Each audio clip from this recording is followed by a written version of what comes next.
Olá mais uma vez, para quem não me conhece, meu nome é Pastor Fábio, conhecido como Mohamed Rosama Bilal, soltador de bomba. Hoje eu quero pregar sobre mais um tema, e esse tema é um pouco polêmico, é sobre dízimo, sobre dinheiro, sobre grana. Meu tema hoje é: o dízimo é válido nos dias de hoje?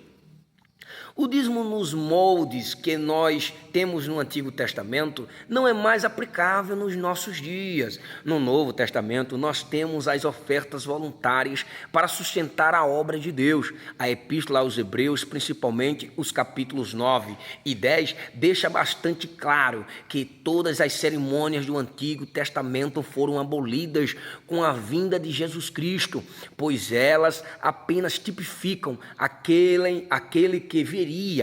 Eram sombras da realidade que é Cristo Jesus. Além dessa epístola, Paulo fala constantemente sobre a abolição das cerimônias do Antigo Testamento. No Novo Testamento, como em exemplo, eu vos dou em Gálatas 4, 8 a 11, etc. Assim, a questão é determinar se o dízimo fazia parte da lei cerimonial ou da lei moral. A lei moral é permanente, Mateus 5, 17 a 18. E a cerimonial, como eu disse acima, é transitória. Assim, dependendo de onde o dízimo se encaixa, ele é válido ou não para os dias de hoje.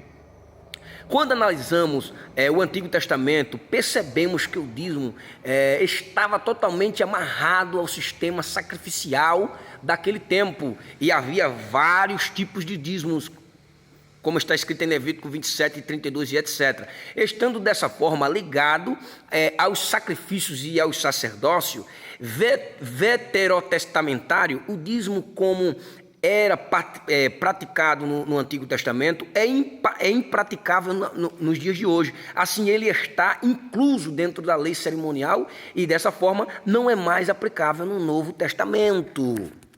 Alguns usam a passagem de Mateus 23, 23 para defender que o dízimo é válido atualmente. Mas é importante, amados, observar que, apesar do Novo Testamento começar a sua narrativa com o nascimento de João Batista e de Jesus Cristo, a nova aliança só começou de fato quando Jesus morreu.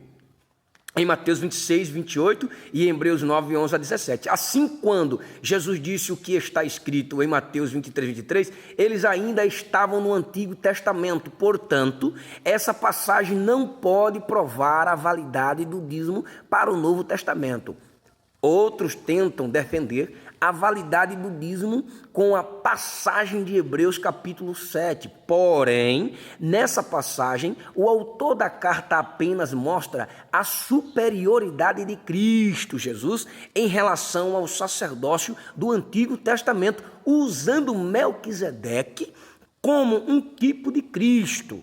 Pois Arão, representando o sacerdócio veterotestamentário, pagou dízimos a Melquisedeque na pessoa de Abraão, mostrando sua inferioridade em relação a Melquisedeque. O objetivo da passagem não é falar sobre a validade ou não do dízimo para os dias de hoje, mas mostrar a superioridade do sacerdócio de Cristo Jesus. Glória a Deus.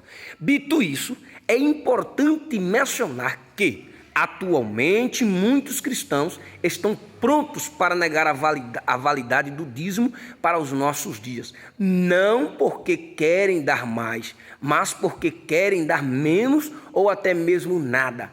Para esses, eu digo que quem supostamente se converteu ao Senhor, mas não converteu o seu bolso, deve reavaliar sua conversão. O cristão reconhece que não apenas 10% do seu salário pertence ao Senhor, mas todos os seus bens. Assim, o verdadeiro cristão faz planejamentos financeiros para não gastar em coisas superfluas, a fim de poder contribuir com o máximo possível para o reino de Deus.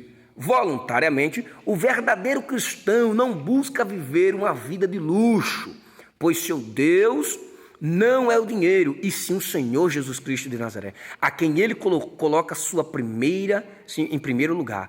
Então, tomemos como exemplo a contribuição da igreja primitiva. A viúva no templo deu tudo o que tinha.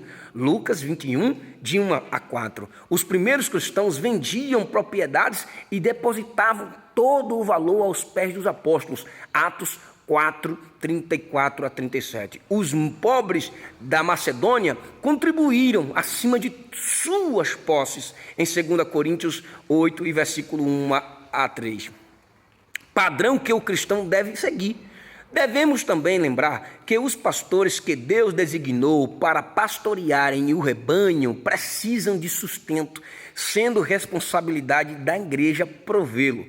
1 Coríntios 9, 3 a 14. Portanto, as ofertas voluntárias também são usadas para compor o salário do pastor, provendo os recursos materiais necessários para que ele continue anunciando o evangelho para aqueles irmãos que congregam em igrejas onde o dízimo é praticado.